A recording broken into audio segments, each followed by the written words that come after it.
ಇತಿಹಾಸ ತಿರುಗಿ ನೋಡಿದರೆ ಸಾಮ್ರಾಜ್ಯಗಳಿಗೆ ಹೇಗೆ ಏರಿಳಿತಗಳಿರ್ತಾವೋ ಹಾಗೆ ಸಂಸ್ಥೆಗಳಿಗೂ ಇರ್ತವೆ. ಸುಧಾ ಮೇಡಮ್ ಹೇಳಿದಾಗೆ ಒಂದು ಕಾಲಕ್ಕೆ 1400 ಜನ ಇದ್ದಂಥ ಶಾಲೆ ಕಾಲಕ್ರಮೇಣ ಯಾವುದೋ ಅಲಕ್ಷ್ಯಕ್ಕೊಳಗಾಗಿ ತುಂಬ ಕಡಿಮೆ ಮಟ್ಟಕ್ಕೆ ಬಂದಿತ್ತು.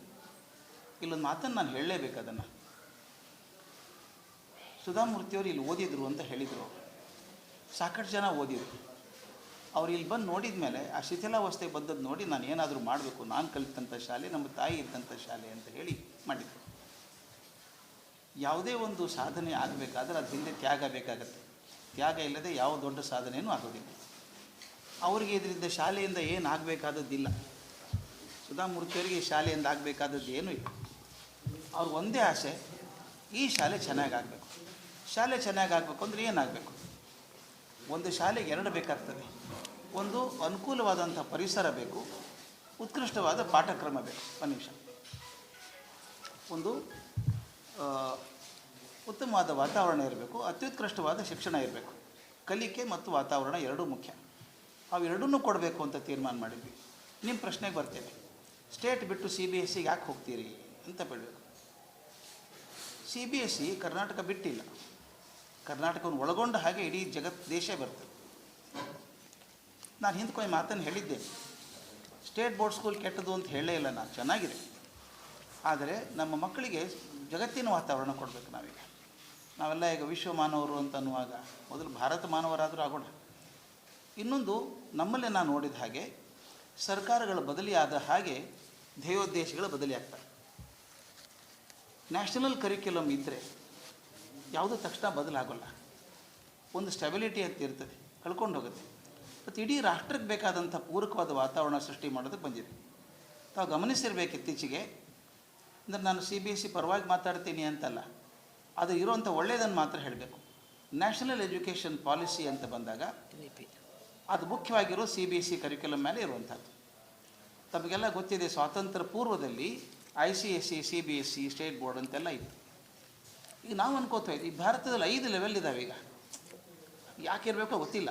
State board, CBSE, ICSE, IGCSE, IB ಅಂತ 5 ಇದ್ದಾವೆ. ಮೇಲಿನ ಎರಡು ಬಿಟ್ಬಿಡಿ, ಇಂಟರ್ನ್ಯಾಷನಲ್ ಕರಿಕ್ಯುಲಮ್ ಅಂತ ಹೇಳೋಣ. ನಮ್ಮಲ್ಲಿ ಒಂದು ವ್ಯವಸ್ಥೆ ಮಾಡಿಬಿಟ್ಟಿದ್ದೀವಲ್ಲ ಇದರೊಳಗೆ, ಇದು ಬಹಳ ಶ್ರೇಷ್ಠ, ಇದು ಶ್ರೇಷ್ಠ ಅಲ್ಲ ಅಂತ. ನೀವು ಯಾವುದೇ ದೇಶಕ್ಕೆ ಹೋದರೂ ಕೂಡ ರಾಷ್ಟ್ರಪತಿ ಮಕ್ಕಳಾಗಲಿ, ಅವ್ನ ಡ್ರೈವರ್ ಮಕ್ಕಳಾಗಲಿ ಬೇರೆ ಶಾಲೆಯಲ್ಲಿ ಕಲಿಬೋದು, ಒಂದೇ ಕರಿಕ್ಯುಲಮ್ ಕಲಿತಾರೆ. ಅದು ನಮ್ಮಲ್ಲಿ ಯಾಕೆ ಬರಬಾರ್ದು? ಎಲ್ಲ ಮಕ್ಕಳು ಒಂದೇ ಕರಿಕ್ಯುಲಮ್ ಕಲೀರಿ. ಕೆಲವೊಂದು ಕರಿಕ್ಯುಲಮ್ನೇನಿದೆ, ಮೆಕ್ಸಿಕೋದಲ್ಲಿ ಮಳೆ ಎಷ್ಟು ಅಂತ ಗೊತ್ತಿದೆ ಹೊರತು ಹುಬ್ಬಳ್ಳಿಯಲ್ಲಿ ಮಳೆ ಗೊತ್ತಿಲ್ಲ ನಮಗೆ. ಆದರೆ CBSEಯಲ್ಲಿ ಏನು ಮಾಡಿದ್ದಾರೆ ಅಂದರೆ ಪರಿಸರವನ್ನು ಸೇರಿಸ್ಕೊಂಡಿದ್ದಾರೆ. ಪೂರ್ತಿ ರಿಜಿಡ್ ಮಾಡಿಲ್ಲ. ಅವರು ಪಾಠ ಮಾಡಬೇಕಾದ್ರೆ ನಿಮ್ಮ ಲೋಕಲ್ ಕಾಂಟ್ಯಾಕ್ಟ್ಸ್ ಇಟ್ಕೊಳ್ಳಿ ಅಂತ ಮಾಡಿದ್ದಾರೆ. ಹಾಗಾಗಿರೋದ್ರಿಂದ ಇಡೀ ಭಾರತ ಮಟ್ಟದಲ್ಲಿ ಆಗುವಂಥ ಬದಲಾವಣೆ ನಮ್ಮ ಮಕ್ಕಳಿಗೂ ಸಿಗಲಿ ಅನ್ನೋ ಉದ್ದೇಶದಿಂದ CBSEಗೆ ಹೋಗ್ತಾಯಿದ್ದೀವಿ. ಇನ್ನೊಂದು ಭಾಳ ಒಳ್ಳೆಯ ಬದಲಾವಣೆ ಆಗಿರೋದು ಹೇಳಬೇಕು. ಕಾಂಪಿಟೇಷನ್ ಅಂತ ತಪ್ಪಿಸ್ಕೊಳಕ್ಕೆ ಇರುವಂಥ ಒಂದು ಆಗಿದೆ. ಈಗ ಎಲ್ಲರೂ ಕಾಂಪಿಟೇಷನ್ಗೆ ಹೋಗಬೇಕು. ರ್ಯಾಟ್ ರೇಸ್ ಅಂತ ಕರೀತಾರೆ ಅದನ್ನೀಗ. ನಾನು ಹೇಳೋದು, ರ್ಯಾಟ್ ರೇಸಲ್ಲಿ ಭಾಗವಹಿಸಿದರೆ even if you are a champion, you are still a rat ಅಲ್ವಾ? ಅದಕ್ಕೆ ನಾವೇನು ಮಾಡಿದ್ವಿ, ರ್ಯಾಟ್ ರೇಸ್ ಬೇಡ, ಮಾರ್ಕ್ಸ್ ಅನ್ನೋಕ್ಕೆ CBSEಯಲ್ಲಿ ಒಳ್ಳೆ ಕೆಲಸ ಮಾಡಿದ್ದಾರೆ. ಮಾರ್ಕ್ಸ್ ಬಹಳ ಮುಖ್ಯ ಅಲ್ಲ, ಪಾಸ್ ಆಗೋದು ಕಷ್ಟನೇ ಇಲ್ಲ. CBSEಯಲ್ಲಿ ನಿಮ್ಗೆ ಗೊತ್ತಿರಬೇಕು, ನ್ಯಾಷನಲ್ ಅಗ್ರಿಗೇಟ್ 98% ಇದ್ದಾಗ ಹೆಂಗೆ ಫೇಲ್ ಆಗ್ತಾರೆ. ಆ ಸ್ಟಿಗ್ಮಾ ಫೇಲ್ಯೂರ್ ಇರಲಾರ್ದೇ ಮಕ್ಕಳು ಕಲೀಲಿ ಅಂತ, ಒತ್ತಡ ಇಲ್ಲದೆ ಕಲಿಬೇಕು ಅಂತ. ಇನ್ನೊಂದು ಗಮನಿಸಿರಬೇಕು, ಅಂದರೆ ವ್ಯವಸ್ಥೆ ಹೇಗೆ ಬದಲಾಗಿದೆ ಅಂತ ಹೇಳಬೇಕಾದ್ರೆ, ಮಕ್ಕಳಿಗೀಗ creative thinking and critical thinking ಬರಬೇಕು ಅಂತ ಶುರು ಮಾಡಿದ್ದಾರೆ. ಅದನ್ನು ಎಷ್ಟು ಚಂದವಾಗಿ ತಂದಿದ್ದಾರೆ ಅಂತ. ನಾನು ಆ ವ್ಯವಸ್ಥೆ ಕರ್ನಾಟಕ ಸ್ಟೇಟಲ್ಲೂ ಅರಬಹುದು ಅಪೇಕ್ಷೆ ಪಡುವಂಥ ನಾನು ಕಂಪಲ್ಸರಿ ಮಾಡಿದ್ದಾರೆ. CBSE ಎಲ್ಲ ಟೀಚರ್ಗೂ 50 ತಾಸು ಟ್ರೈನಿಂಗ್ ಇರಬೇಕು ವರ್ಷಕ್ಕೆ. 50 hours ಆಫ್ ಟ್ರೈನಿಂಗ್ ಮ್ಯಾಂಡೇಟ್ರಿ. ಅದರೊಳಗೆ 25 ತಾಸನ್ನು ಅವರೇ ಮಾಡ್ತಾರೆ. ಅವರಿರುವಂಥ ರಿಸೋರ್ಸ್ ಪರ್ಸನ್ನ ಅಲ್ಲಿರುವಂಥ ಪ್ರಿನ್ಸಿಪಾಲ್ ಕಳಿಸಿ ಟ್ರೈನಿಂಗ್ ಮಾಡ್ತಾರೆ. ಇನ್ನು 25 ತಾಸನ್ನು ನೀವೇ ಮಾಡ್ಕೊಳ್ಳಿ ಅಂತ ಹೇಳ್ತಾರೆ. ಇದು ಭಾಳ ಮುಖ್ಯವಾಗಿರಬೇಕಾದ್ರೆ ಈ ದೃಷ್ಟಿಯಿಂದ ನಾವು ಅಂದ್ಕೊಂಡಿದ್ದು CBSE ಆದರೆ, ಮತ್ತು ಇನ್ನೊಂದು ಜನರ ಮನಸ್ಸಲ್ಲಿ ಕೂಡ ಬದಲಾವಣೆ ಬಂದುಬಿಟ್ಟಿದೆ. ಈಗ CBSE ಆದರೆ ಒಳ್ಳೆಯದು ಅಂತ ಬಂದಿದೆ.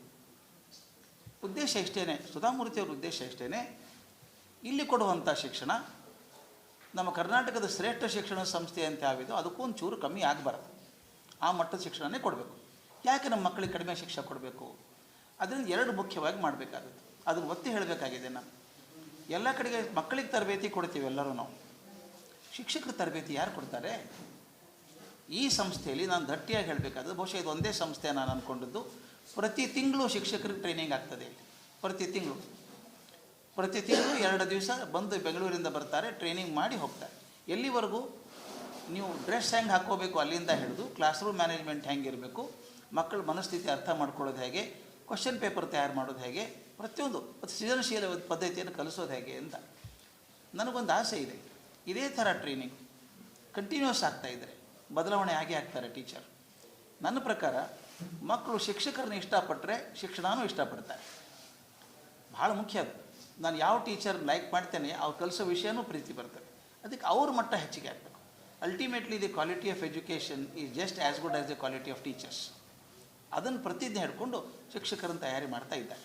ನೀವು ಇತಿಹಾಸ ತಿರುಗಿ ನೋಡಿದರೆ ಸಾಮ್ರಾಜ್ಯಗಳಿಗೆ ಹೇಗೆ ಏರಿಳಿತಗಳಿರ್ತಾವೋ ಹಾಗೆ ಸಂಸ್ಥೆಗಳಿಗೂ ಇರ್ತವೆ. ಸುಧಾ ಮೇಡಮ್ ಹೇಳಿದಾಗೆ ಒಂದು ಕಾಲಕ್ಕೆ 1400 ಜನ ಇದ್ದಂಥ ಶಾಲೆ ಕಾಲಕ್ರಮೇಣ ಯಾವುದೋ ಅಲಕ್ಷ್ಯಕ್ಕೊಳಗಾಗಿ ತುಂಬ ಕಡಿಮೆ ಮಟ್ಟಕ್ಕೆ ಬಂದಿತ್ತು. ಇಲ್ಲೊಂದು ಮಾತನ್ನು ನಾನು ಹೇಳಲೇಬೇಕು. ಅದನ್ನು